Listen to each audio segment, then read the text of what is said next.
توحید لے. توجہ چاہوں گا, اگر اپنے دماغ سے تصور توحید لے. ہر چونٹی کے ساتھ دو باریک سی شاخیں ہوتی ہیں. چونٹی یہ سوچے گی کہ میری یہ شاخیں چھوٹی ہیں اور اللہ کی وہ عرش تک شاخیں ہوں گی. اس کا تصور توحید یہ ہے. اور تم انسانوں کا تصور توحید یہ ہے, اگر تم دماغ سے لو, تم یہ سمجھتے ہو ہم قدرت رکھتے ہیں اور اللہ کی قدرت ہم سے بہت زیادہ ہے. عالم کا تصور توحید یہ ہے کہ میں عالم ہوں اور اللہ مجھ سے بہت زیادہ عالم ہے. میں کچھ کہہ رہا ہوں, سمجھ آ رہی ہے؟ اگر دماغ سے لو, کیوں؟ دماغ قیاس کے علاوہ سوچ ہی نہیں سکتا. دماغ نے جس چیز کو دیکھا ہی نہ ہو اس کا تصور ہی نہیں کر سکتا. چلو میں کیا سر کھپاؤں. خطیب آل محمد قبلہ اظہر حسن زیدی صاحب مرحوم فرمایا کرتے تھے کہ انسانوں کے دماغوں میں اللہ کا تصور جتنا ہے وہ سب کچھ ہے سوائے اللہ.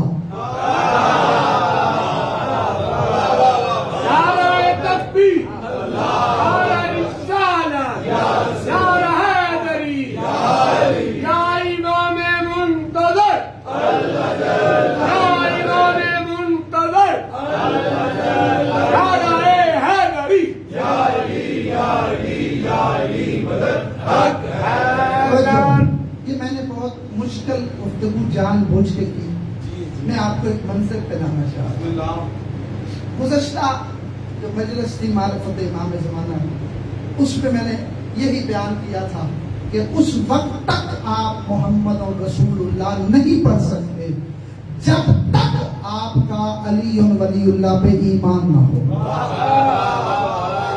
اور اس وقت تک علی ولی اللہ نہیں پڑھ سکتے جب تک آپ کو امام زمانہ کی معرفت نہ ہو. کیونکہ زمانے کا امام صرف امام نہیں بلکہ وہ گواہ رسالت ہے, اور گواہ کے بغیر کوئی بھی دعویٰ قبول نہیں ہوتا. سمجھ آ رہی ہے؟ اگر آپ نے تصور توحید کو اپنانا ہے اور مقصد خلقت کو پورا کرنا ہے جو کہ عبادت الہی ہے اور ہر وقت کرنی ہے, تو سائل نے جب مولا حسین سے پوچھا کہ مولا جس اللہ کی ہم نے عبادت کرنی ہے پہلے ہمیں اس کی معرفت ہونی چاہیے. مولا نے فرمایا بے شک اگر معرفت نہ ہو تو ہو سکتا ہے کہ قیامت کے دن اللہ کہے کہ جس کی تو عبادت کر رہا ہے وہ میں نہیں تھا, اور تیری ساری عبادت رائگان جائے گی. ہاں, اور آپ قرآن میں کئی مقامات پر یہ لوگ جو مسلمان سمجھتے ہیں نا کہ ہم اللہ کو مانتے ہیں اور بہت بڑا ہم نے کام کیا ہے, اللہ کو مان کر قرآن میں کئی آیات ہیں اور بالکل الفاظ ایک جیسے ہیں. اللہ کہہ رہا ہے کہ میرا رسول اگر تم ان کافر اور مشرکوں سے پوچھو کہ من خلق السماوات والارض, کہ یہ زمین و آسمان کو بنانے والا کون ہے, تو یہ مشرک بھی کہیں گے کہ ان کو بنانے والا اللہ ہے. میں کچھ کہہ رہا ہوں, یہ قرآن کی آیتیں ہیں. اس کا مطلب ہے کائنات کا خالق اللہ کو مان لینا یہ کوئی بڑی بات نہیں ہے, یہ تو مشرکوں کا بھی عقیدہ ہے. پتہ نہیں کیوں پریشان ہو رہے ہو. بہرحال مولا نے فرمایا کہ اللہ کی عبادت سے پہلے اس کو پہچاننا ضروری ہے. اور آؤ اصول کافی میں یہ روایت ہے جو میں پڑھ لیتا ہوں, اور بھی بہت ساری کتابوں میں ہے, لیکن اصول کافی کیونکہ علماء اس کا انکار نہیں کر سکتے تو اس لیے اس میں سے میں یہ روایت پڑھ لیتا ہوں. جب سائل نے پوچھا, یہ میرے چھٹے مالک کا فرمان ہے, جب سائل نے پوچھا کہ مولا اللہ کی عبادت کیسے کرنی ہے, تو مولا نے فرمایا من یعبد اللہ بلا معرفت, جو اللہ کی عبادت معرفت کے بغیر کرے. نہیں چلو پوری پڑھ دیتا ہوں. مولا نے فرمایا انما یعبد اللہ من یعرفہ، اللہ کی عبادت صرف وہ کرتا ہے جو اللہ کی معرفت رکھتا ہو. توجہ، جو اللہ کی معرفت رکھتا ہو صرف وہ اللہ کی عبادت کرتا ہے. ومن لم یعرفہ فإنما یعبد اللہ ہکذا ضلالا، فرمایا جو اللہ کی معرفت کے بغیر اس کی عبادت کرتا ہو تو اس کی ساری عبادت گمراہی کے سوا کچھ بھی نہیں. پریشان ہو رہے ہو؟ نہیں میں لفظ دہرا رہا. کیا مولا نے فرمایا؟ انما یعبدہ ہکذا ضلالا، جو معرفت کے بغیر عبادت کرے وہ جتنی بھی عبادت کرے گا اس کی عبادت باطل نہیں، گمراہی ہے.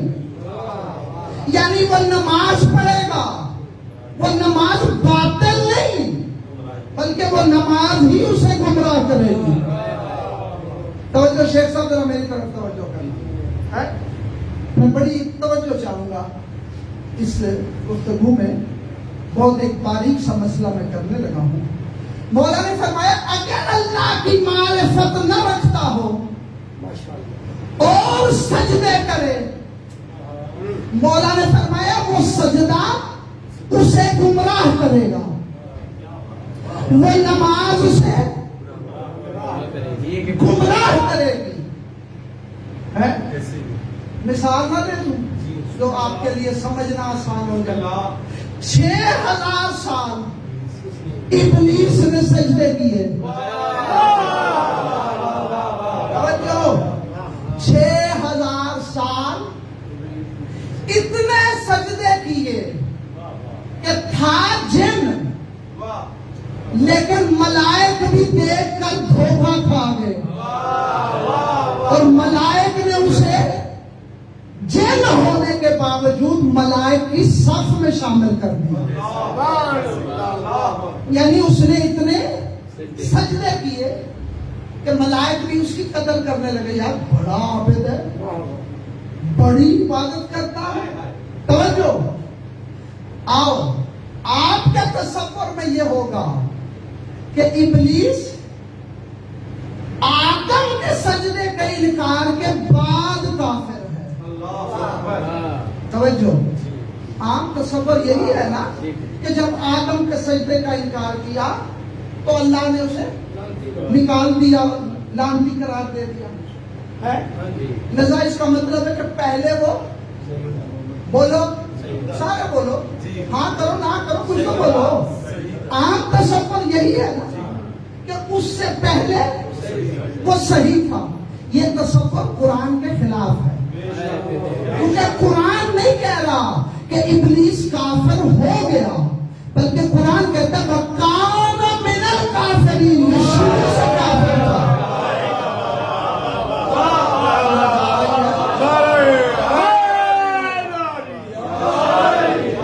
یہ قرآن کی آیت کانا صیغہ ماضی ہے. اللہ کہہ رہا ہے شروع سے کافر تھا، یہ کبھی مسلمان ہوا ہی نہیں. یا اللہ تیری نمازیں تو پڑھتا رہا، یا اللہ تجھے تو سجدے کرتا رہا. اگر تھک گیا تو میں چھوڑ جاؤں. میں اگر بات ایک کرنے لگا ہوں پہاڑ گر سکتا ہے. اگر تھک گیا تو چھوڑ جاؤں. اے اللہ تیرے تو سجدے کرتا رہا ہے، بلکہ اللہ ابلیس اتنا بڑا اللہ والا تھا کہ تو نے جب اسے کہا کہ آدم کو سجدہ کر، اس نے کہا میں غیر اللہ کو سجدہ نہیں کرتا.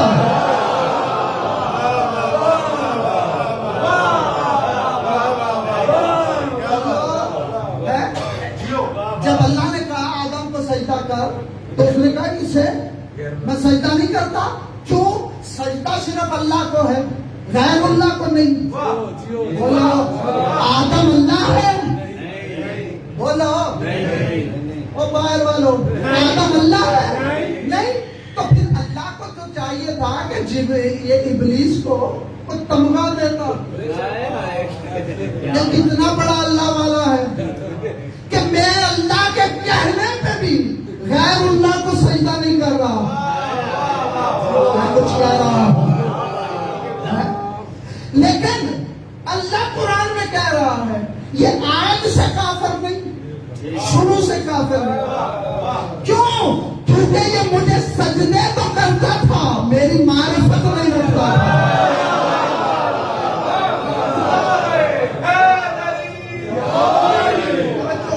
اب یہ باب اگر کھل جائے تو بات بہت دور تک جا سکتی ہے کہ یہ اللہ کی معرفت نہیں رکھتا تھا، سجدے کر رہا تھا.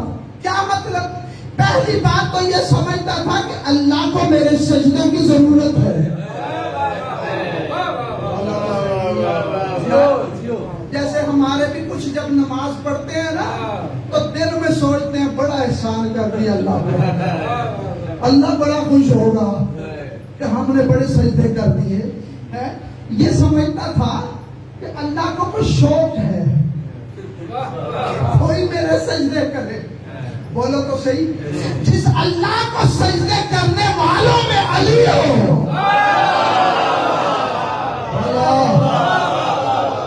اسے تیرے میرے سجدوں کی ضرورت ہی کیا ہے؟ جن کے سجدوں میں سب کچھ ہوتا ہے سوائے وہ. بولو تو صحیح، ہمارے سجدوں میں سارے تو سب وہی ہوتے ہیں، کہیں نہ کہیں بس کبھی اللہ آ جائے تو آ جائے. میں اپنی بات کر رہا ہوں، آپ کا مجھے نہیں پتا. یہ ابلیس معرفت نہیں رکھتا تھا. توجہ، اب جو بات کرنے لگا ہوں میں ہر بندے سے اس کے بارے میں دعوت فکر دے رہا ہوں کہ تنہائی میں ضرور سوچنا. ابلیس سمجھتا تھا کہ میں اللہ کو سجدہ کر رہا ہوں.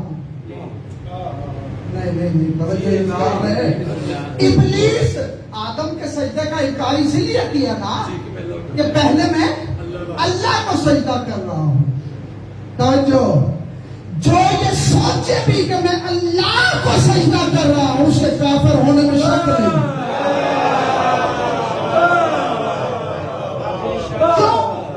سجدہ ہم ایک سمت پہ کرتے ہیں، ٹھیک ہے نا، اب کعبے کی طرف کرتے ہیں. کیا جب ہم سجدہ کرتے ہیں تو تصور میں یہ ہوتا ہے کہ سامنے اللہ ہے؟ جس کا سامنے تصور کیا جائے وہ اللہ نہیں ہوتا. توجہ ہے یا نہیں؟ یہ کعبے کی طرف ہم سجدہ کرتے ہیں، کعبے کی طرف. کیوں؟ کیونکہ اللہ نے کہا کہ اس طرف کرو. اب کوئی بندہ نماز پڑھے لیکن کعبے کی طرف منہ نہ کرے، دوسری طرف منہ کر دے اور پوری نماز پڑھ لے، کیا عبادت ہو جائے گی؟ سجدہ تو وہی ہے. میں کچھ کہہ رہا ہوں، رکوع بھی وہی ہے، ذکر بھی وہی ہے. وہ عبادت کیوں نہیں؟ صرف عبادت نہیں بلکہ گناہ ہے. کیوں؟ یہ نہیں کہ اللہ کعبے میں بیٹھا ہوا ہے، یہ کعبے کی طرف سجدہ اس لیے ہے کہ اللہ نے اس کی طرف سجدہ کرنے کا حکم دیا. تو یہ سجدہ جو ہوتا ہے یہ ظاہر میں ہم 7 اعضاء زمین پہ لگاتے ہیں. حقیقت میں سرکار خمینی نے سر الصلاۃ میں لکھا ہے کہ اصل سجدہ حکم الہی کی تعمیر کا نام ہے.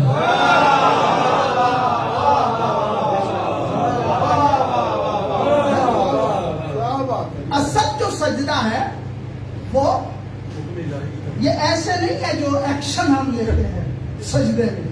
اس ایکشن کا نام سجدہ نہیں بلکہ اس کے حکم کی تعمیر کا نام سجدہ ہے. توجہ ہے، یعنی اس نے کہا کعبے کو سجدہ کرو، ہم نے کعبے کو سجدہ کیا. سجدہ کعبے کو ہے لیکن اللہ کہہ رہا ہے تم مجھے سجدہ کر رہے ہو. سجدہ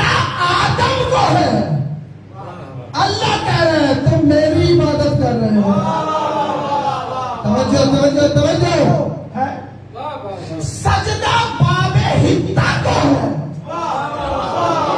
قرآن میں ہے نا وَادْخُلُوا الْبَابَ سُجَّدًا وَقُولُوا حِطَّةٌ کہ اس دروازے کو بنی اسرائیل والو سجدہ کرو اور حتا کہتے جاؤ. ہے تمہاری عبادت ہو جائے گی. صرف عبادت نہیں ہوگی بلکہ نغفر لکم خطایاکم. اگر تم نے باب حتا کو سجدہ کیا تو تمہارے سارے گناہ معاف. جب میرے چھٹے مالک سے پوچھا گیا مولا یہ باب حتا میں کمال کیا تھا, میرے مولا نے فرمایا باب حتا پہ ہم 14 کی تصویر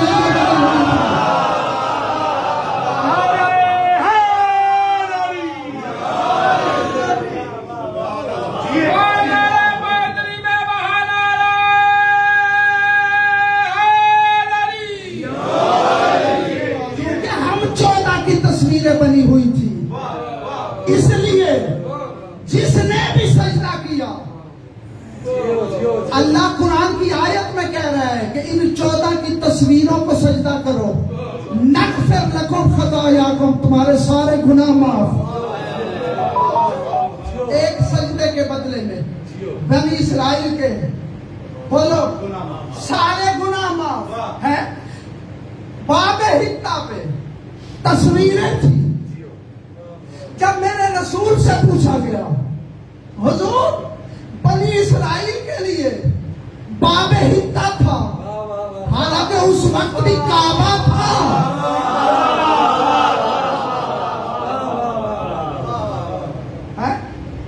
ہاں کعبہ تو آدم کے زمانے سے بنا نا. پھر ابراہیم نے اس کی دیواروں کو بلند کیا. حضرت آدم کے زمانے میں بھی کعبے کی طرف عبادت ہوتی تھی. تو بنی اسرائیل کے زمانے میں بھی یہ یہودیوں کا کعبہ جو ہے نا قبلہ, یہ بھی مکہ میں کعبہ ہی تھا. یہ جو بیت المقدس سر پہ اٹھایا ہوا ہے یہ یہودیوں کا قبلہ ہی نہیں ہے. تورات میں اللہ نے موسیٰ کو نہیں کہا تھا کہ اسے قبلہ بنا. یہ جب یہودی مذہب بگڑ گیا, تورات جب تحریف ہو گئی, اس کو بدل دیا, تو موسیٰ کے بعد والوں نے یہ بیت المقدس کو قبلہ بنا لیا. حالانکہ موسیٰ کا قبلہ بھی یہ کعبہ ہی تھا. سمجھ آ رہی ہے؟ اب کوئی نہ بتائے تو میرا کیا قصور ہے. ہاں لیکن چلو موسیٰ کے زمانے میں کعبہ بھی تھا, بیت المقدس بھی تھا. اللہ کو چاہیے تو یہ تھا کہ کہتا کہ کعبے کو سجدہ کرو میں تمہارے گناہ معاف کر دوں. یہ باب حتا کو سجدہ کیوں کروا رہا ہے؟ یعنی بتانا یہ چاہ رہا ہے کہ میرا اصل سجدہ صرف ان کو ہے جن میں یہ 14 کا تصور ہو. اور چلو ذرا پیچھے چلے. یہ آدم کو سجدہ کیوں ہوا تھا؟ آدم, جاؤ سنی شیعہ تاریخیں اٹھا کے پڑھو. اللہ نے آدم کو بنایا, پتلا بنایا, 40 دن پڑا رہا ہے, دھوپ میں رکھا. اللہ نے کسی فرشتے نے مڑ کے بھی نہیں دیکھا, کیونکہ وہ ایک مجسمہ تھا اور فرشتے جانتے تھے کہ مجسمے جو ہوتے ہیں وہ بت پرستی ہوتی ہے. تو کسی نے آدم کے پتلے کی طرف مڑ کے بھی نہیں دیکھا. قرآن کہتا ہے, اللہ کہہ رہا فَإِذَا نَفَخْتُ فِيهِ مِن رُوحِي فَقَعُوا لَهُ سَاجِدِينَ. او میرے ملائکہ, جب میں اس میں روح پھونک دوں فوری سجدے میں گر جانا. اس کا مطلب ہے سجدہ آدم کے پتلے کو نہیں تھا بلکہ آدم کے اندر جو روح تھی وہ اس اللہ کی روح کو تھا. قرآن کہہ رہا ہے نا فَإِذَا نَفَخْتُ فِيهِ مِن رُوحِي. اللہ کہہ رہا ہے جب میں اپنی روح اس میں پھونک دوں تب سجدہ کرنا. یعنی جب روح اللہ آدم میں آیا تو آدم سجدے کے لائق ہوا. جب فرمایا نحن روح اللہ.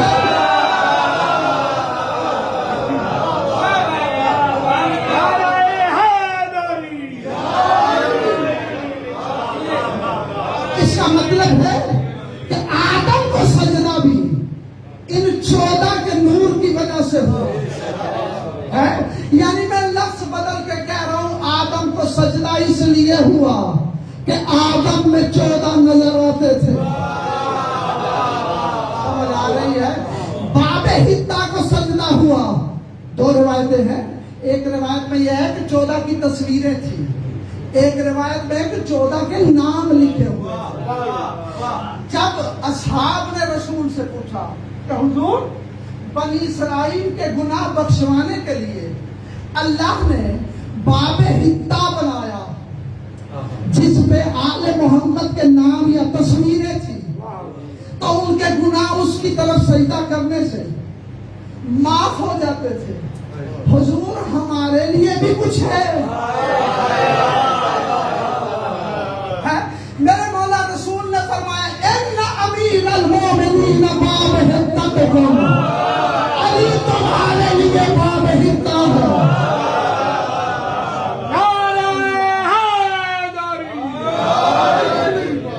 فرمایا امیر المومنین تمہارے لیے باب حتا ہے.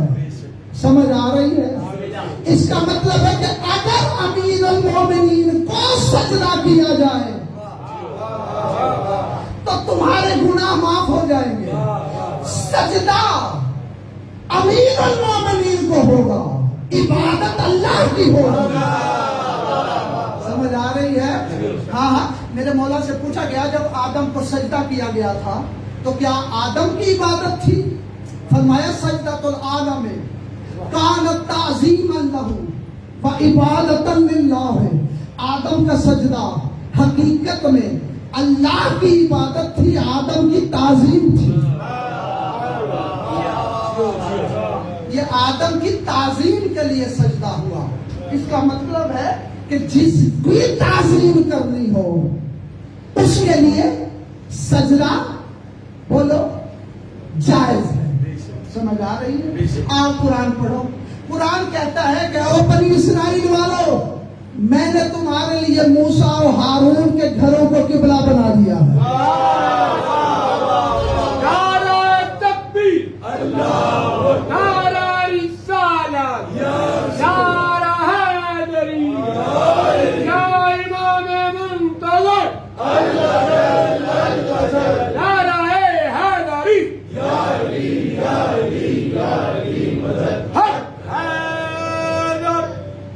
اس کا مطلب ہے کہ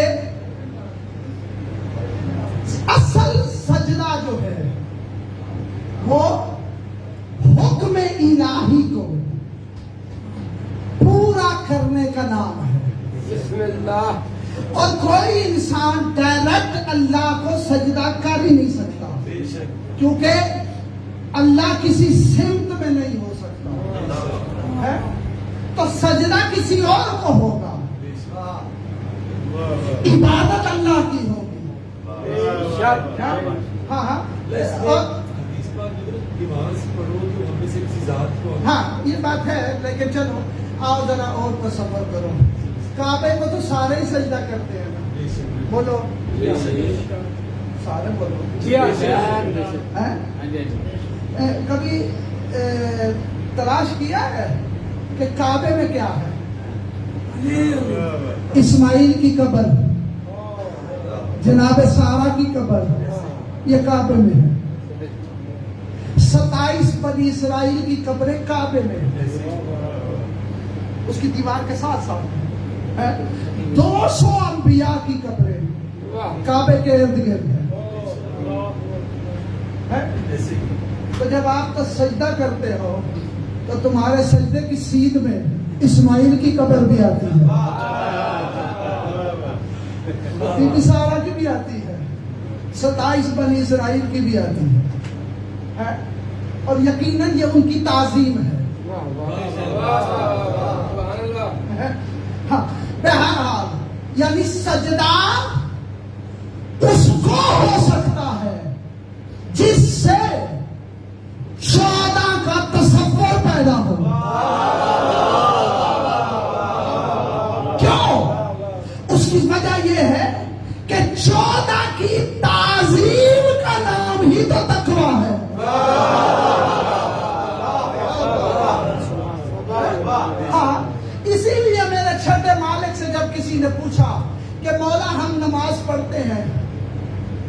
نماز کے دوران ہمیں خیالات آتے ہیں، آتے ہیں یا نہیں؟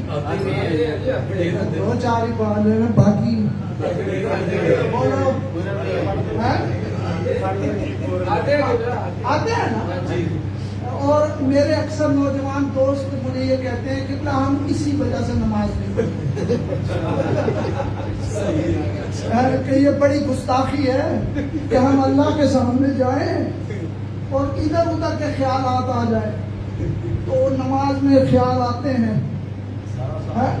آپ میرے والد صاحب قبلہ کعبہ فرمایا کرتے تھے کہ ہماری نمازوں کی یہ حالت ہے کہ کوئی چیز گم ہو جائے تو نماز شروع کرتے ہیں.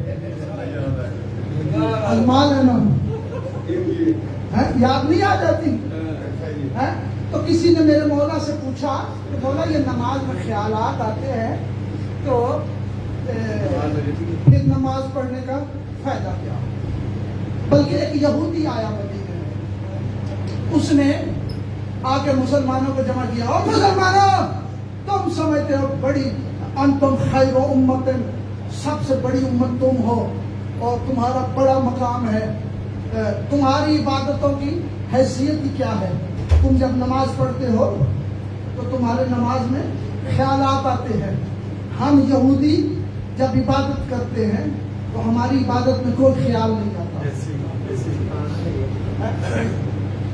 مسلمانوں کو اکٹھا کیا، اس نے کہا شرط لگا لو تم میں سے کوئی 2 رکعت نماز پڑھے اور اللہ کو حاضر ناظر سمجھ کے کہے کوئی خیال نہیں آیا، اتنی دیر میں عبادت کروں گا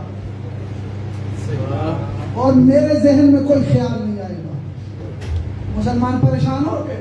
مولا امیر کائنات کی بارگاہ میں آئے، مولا یہ یہودی ایسے کہہ رہا ہے. مولا نے فرمایا سچ کہہ رہا ہے، سچ کہہ رہا ہے کہ اس کے نام عبادت میں کوئی خیال نہیں آتا اور تمہاری عبادتوں میں خیال آتا ہے. مولا پھر تو یہ صحیح ہوا. مولا نے فرمایا نہیں، اس کے غلط ہونے اور تمہارے صحیح ہونے کی دلیل ہی یہ خیالات.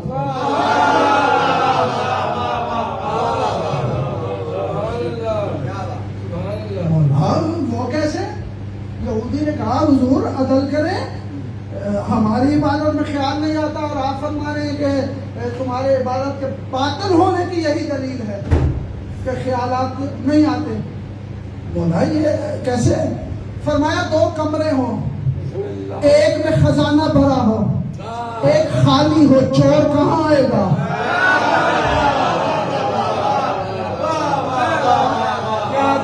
بولا خزانے والے کمرے میں. فرمایا ہماری عبادتیں وہ خزانہ ہے، تمہاری عبادت وہ خالی کمرہ ہے، شیطان نے لینے کیا آ رہا ہے.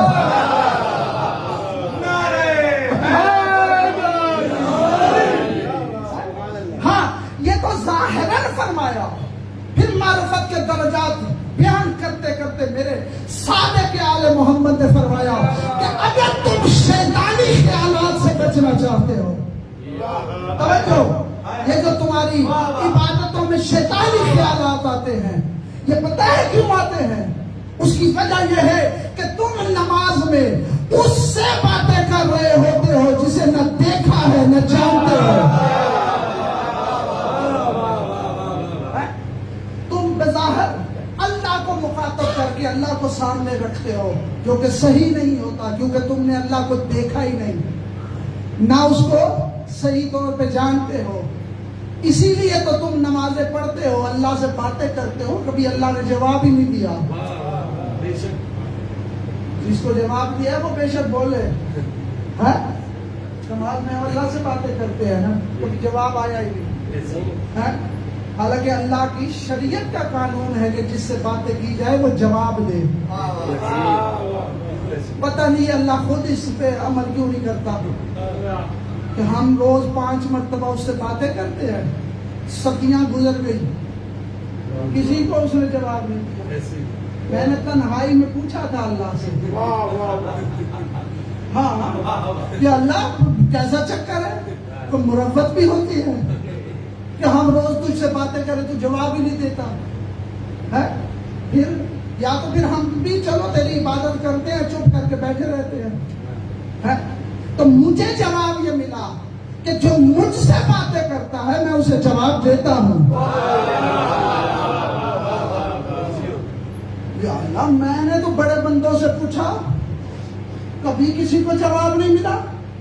کبھی تو نے نماز میں کوئی ایک سلام ہی کیا ہو، تو سلام کا جواب ہی دے دیا ہو. میں نے تو نہیں سنا. جب میں نے تنہائی میں پوچھا، اللہ نے کہا مسجد نبوی میں جا. جب رسول سجدے میں تھا اور حسین پشت پہ آیا، کیا میں نے باتیں نہیں کی تھی؟ بولو. کہا تھا نا کہ اب سجدے سے سر نہ اٹھانا. اس کا مطلب ہے جو اس سے بولے وہ اس کو جواب دیتا ہے. اور تمہیں جواب اس لیے نہیں ملتا کہ تم نے جس سے سنانا ہوتا ہے تم سنا اسے نہیں رہے ہوتے. تم ڈائریکٹ مجھے اللہ سے کال کرنے کی کوشش کر رہے ہوتے ہو. اور میں اللہ تو کان ہی نہیں رکھتا، تو تیری سنو کیسے؟ پھر بولنا کیوں کہا کہ باتیں کرو؟ اللہ نے کہا تجھے پتا نہیں، اگر تم نے مجھ سے باتیں کرنی ہے تو تمہیں اذن اللہ کو سنانا پڑے گا.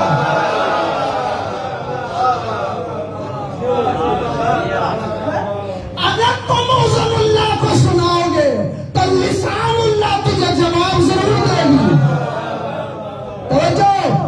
صادق آل محمد سے جب پوچھا، بولا یہ شیطانی خیالات کیسے دور ہو جائے اور ہماری عبادت خالص کیسے ہو جائے اور ہم سامنے تصور کس کا کریں.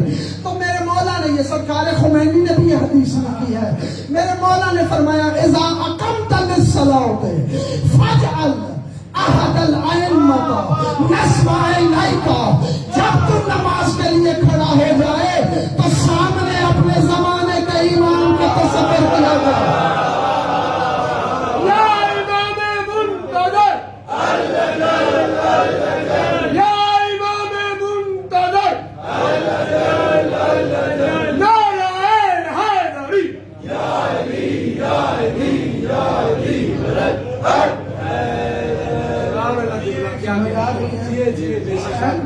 آؤ ذرا واپس چلیں. سائل نے مولا حسین سے پوچھا کہ مولا اللہ کی عبادت اگر اس کو نہ جانتے ہو تو وہ عبادت گمراہی ہے. اور مولا ہم تو اللہ کو کبھی ملے ہی نہیں. بولو. وہ نظر ہی نہیں آتا، سنائی نہیں دیتا، ہاتھ سے چھو نہیں سکتے، خوشبو اس کی آتی نہیں، ذائقہ اس کا ہے نہیں، ہمارے حواس میں وہ آ نہیں سکتا. عقل ہماری اتنی نہیں کہ وہ ہماری عقل میں سمو سکے.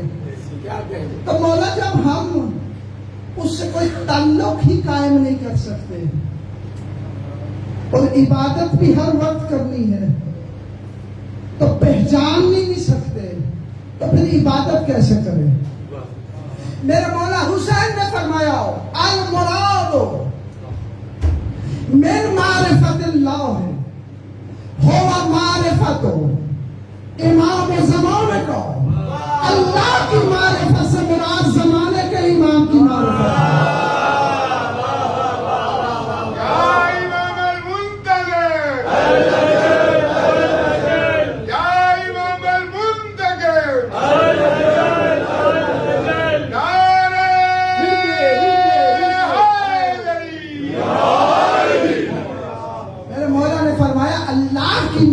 سے مراد زمانے کے امام کی معرفت ہے. اگر زمانے کے امام کی معرفت ہو تو پھر تم اللہ کی عبادت کر سکتے ہو. اگر زمانے کے امام کی معرفت نہ ہو تو جتنے سجدے کرو وہ گمراہی کے سوا کچھ بھی